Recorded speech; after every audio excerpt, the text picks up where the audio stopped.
तेणु माननीय मुख्यमंत्री आमर एत माने महामूर्ख सी महाप्रभुंर स्नान पूर्णिमा स्नान बेदी ठिया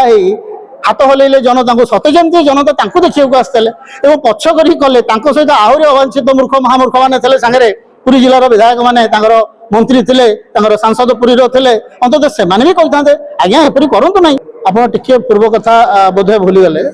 ए वर्ष नुह 3 वर्ष धरी ये महाविराट चली 2000 विशेषकर भारतीय जनता पार्टी मोहन माझी सरकार 3 वर्ष सुजोग पाइले रथयात्रा परिचालना करने 3 वर्ष धरी महाविराट चली प्रथम वर्ष समस्त अनुभव कले अभिज्ञता कम अच्छी तेणु समय कम थिला हुए तो पारे ना द्वितीय वर्ष सही अवस्था तृतीय वर्ष भी सही अवस्था तेणु महाविराट परिवार एमाने हैट्रिक कले दुखर सहित कहया पड़ुछि मनीष मात्र के निज भूल शिखी थाए ये निज अतीत भूल किसी शिक्षा प्रस्तुत ना बोध हुए से मानसिकता अच्छे आम कौन भूल करना तेणु से भली सस्ता विवृत्ति मान दौरान जहाँ हूँ महाप्रभु इच्छा हूँ महाप्रभु इच्छा जदि हूँ सबकि बंद हो दरकार महाप्रभु इच्छा चलो सबकि लोक मनीष कर्म करना आप कहीं मुख्यमंत्री समस्त तो गोटे समस्त समस्त सर्वसाधारण तेणु एभलिया सब अवांछित विवृत्ति सरकार माने मान ह्रास करी महाविराट कौ दिगरु आप देखिए जे है ना 6 मास पूर्व बैठक है 13,000 पुलिस कर्मी नियोजित हेले 23 जन आईपीएस ऑफिसर वरिष्ठ आईपीएस ऑफिसर को दायित्व दिगला 470टा एआई कैमेरा लगिला ता सहित एलसीडी टीवी पूरी सहर सारा 70टा लगिला ताकू डीटीएच रे कनेक्शन है आपण मैंने जानते एंटायर जो कथा मुझे कहली तथ्य गुड़िक ए समस्त कार्यर ठिका गोटे गुजराती कंपनी नेला ओडिशार बहुत माने परिवार संस्था अच्छी जो माने जो एआई कैमेरा हो डीटीएच हो एलसीडी हो डील करुछंती किंतु आम ओडिया पिला दिगला ना गुजराती कंट्राक्टर को दिगला ठिका और आम ओडिया पिला पाखे दिन मजुरिया भाव में कम कले या दुख परितापर विषय कौन थी किंतु एपटे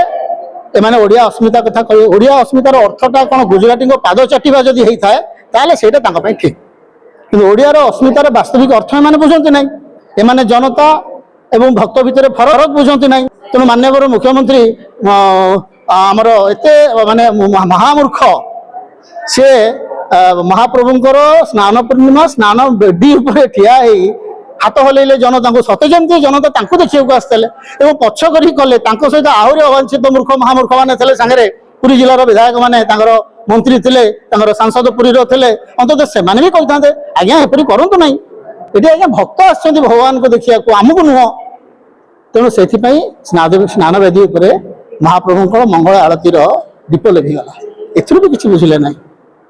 रथयात्रा दिन एमाने कहले बहुत रणहुंकार छाड़िले पास दि जाव ना सर्टकट हम सब हम किंतु अभियोग आसूची आपण मैंने भी जानते जदि कहे तथ्य भी आम दे पारू पास कड़न पास ब्लैक रे बिक्री है इंस्टाग्राम रे अवेलेबल है जो किनिबा को चाहूँ आम सहित जोगाजोग कर केते जन को अरेस्ट करछि पुलिस जदि मिथ्या पुलिस केते जन गिरफ कला तो यहाँ सत्य एवं भारतीय जनता पार्टी विभिन्न कर्मकर्ता पाखे सभापति पाखे शह शह पास दिगला समस्त विरोध दल साधारण व्यक्ति विशेष जो मैंने अधिकृत थे पास पाइबार वर्ष वर्ष धरी काटछाट कर दिगला कांग्रेस दल को दिगला ना ता सत्य आम सब जगह सहयोग करने को प्रस्तुत थिलु पुरी किंतु परिणाम कौन आसूची से आदौ सचेतन नुहति महाप्रभुंर सेवा करने सेवा मनोभाव से जाऊना यहाँ मुझे कष्ट लगुच शुणु बिना टाहिया बिना महाप्रभु आसवाटा भक्त मान कि प्रकार मानसिक आघात देती जड़े जी भक्त हो से बुझीपार एवं जी महाप्रभु को मुह को चाहिए कि पढ़ी थाए सी हूँ भावर ठाकुर मुह देखिले महाप्रभु सहित अनेक भक्त अच्छा कथा कहती से भितर को ए मुख्यमंत्री जापर ना कि से भावना ना तेणु महाप्रभु बिना टाइम आसिले मुह भारी विषन्न देखा जाऊला जहाँ अनेक भक्त परिप्रकाश कर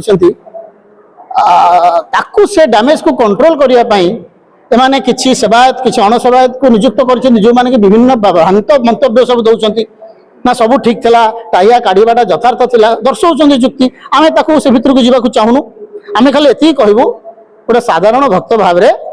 ଯେ ବଡ଼ ଠାକୁରଙ୍କର ପହଣ୍ଡି ବେଳେ ବି ବର୍ଷା ହେଉଥିଲା, ବହୁତ ଜୋରରେ ବର୍ଷା ହେଉଥିଲା। ମୁଁ ସେଠି ଉପସ୍ଥିତ ଥିଲି, ମୋ ଭଳି ଅନେକ ଭକ୍ତ ଉପସ୍ଥିତ ଥିଲେ। ମୁଁ କାଳିଆ ସାଆନ୍ତଙ୍କର ପହଣ୍ଡି ବେଳେ ବି ବର୍ଷା ହେଉଥିଲା। ବଡ଼ ଠାକୁରଙ୍କର ଚାହିଆଟା କାହିଁକି ଭିଜିଲା ନାହିଁ, ଏ ମୋ ମନକୁ ପ୍ରଶ୍ନ ଆସୁଛି। ମୋତେ କହିବେ, ହୁଏତ କିଏ ସମାଲୋଚନା କରିପାରନ୍ତି ଯେ ଆଙ୍କର ମାନେ ରାଜନୀତିକରଣ କରୁଛନ୍ତି। ଏ ରାଜନୀତିକରଣ ନୁହଁ, ଇଏ ଭକ୍ତିଭାବ। ଇଏ କାହିଁକି ସେ ବର୍ଷାରେ ସିଏ ରହିଲା ଟାହିଆ, ୟାଙ୍କୁ କାହିଁକି କାଢ଼ିଲ? ଟାହିଆ କାହାକୁ ଦେବା ପାଇଁ ଲୋକ ଆଲୋଚନା କରିବେ, କ'ଣ ଡିଲ୍ ହେଇଛି ଟାହିଆ ବାହାର କରିବା ପାଇଁ। ଆଉ ତମେ ସମସ୍ତଙ୍କୁ ମୁହଁ ଜୋର ଜବରଦସ୍ତ ବନ୍ଦ କରିପାରିବ ନାହିଁ। ଆପଣ ମୁଖ୍ୟମନ୍ତ୍ରୀ, ଆପଣ ଜଗନ୍ନାଥ ମହାପ୍ରଭୁଙ୍କୁ ସେବା କରିବାକୁ ଯଦି ଆସିଛନ୍ତି, ଏପର୍ଯ୍ୟନ୍ତ ସେ ଧର୍ମଶାଳା ବିଧାୟକକୁ କାହିଁ ଗିରଫ କରିନାହାନ୍ତି? କ'ଣ ସେ ନିଜକୁ ମନକୁ ଭାବୁଛି ଗଜପତି ହେଇଯାଉଛି, ଲମ୍ବା ଗାଡ଼ିରେ ଆସୁଛି, 10 ଲକ୍ଷ ଟଙ୍କାର ସୁଟ୍ ପିନ୍ଧୁଛି, ତା ଡ୍ରାଇଭର ସେଠି ଗୁଟକା ଖାଉଛି ସେଇ ରଥ ଉପରେ, ଏବଂ ସେ କୋଉ ସାହସରେ କି ଆସ୍ପର୍ଦ୍ଧା ତାର ଗୋଟେ ଟ୍ରାକ୍ଟର ଡାଲାରେ ବସି ମହାପ୍ରଭୁଙ୍କୁ ପଛକରି ନେଇ ପଡ଼ିଲା। ସେଥିରେ ଆଜି ସେମାନେ ଗୋଟେ ସମ୍ବାଦପତ୍ରରେ ପଢୁଥିଲେ, କିଏ ଗୋଟେ କ'ଣ ତାଙ୍କ ମନ୍ଦିର କମିଟି କ୍ଷମା ମାଗୁଛି। ତମେ କ୍ଷମା ମାଗିବ କିଏ? ସେ ଅଧମ ପାପୀ ମହାପାପୀ ସେ ଯୋଉ ସାହୁ, ତାକୁ କୁହନ୍ତୁ ଆସି ମୁକ୍ତିମଣ୍ଡପ ସଭାରେ ପରାମର୍ଶ କରି ମହାପ୍ରଭୁଙ୍କ ପାଖରେ କ୍ଷମା ମାଗୁ, ନଚେତ୍ ଆଇନ ସବୁ ଦେଖୁଛି। ଆଇନ ହାତରେ ମଧ୍ୟ ତମେ ଗିରଫ ହେବାର ସମସ୍ତ ଇନଗ୍ରେଡିଏଣ୍ଟ ଆଇନ ହାତରେ ଅଛି। ସାବଧାନ ହେଇଯାଆନ୍ତୁ।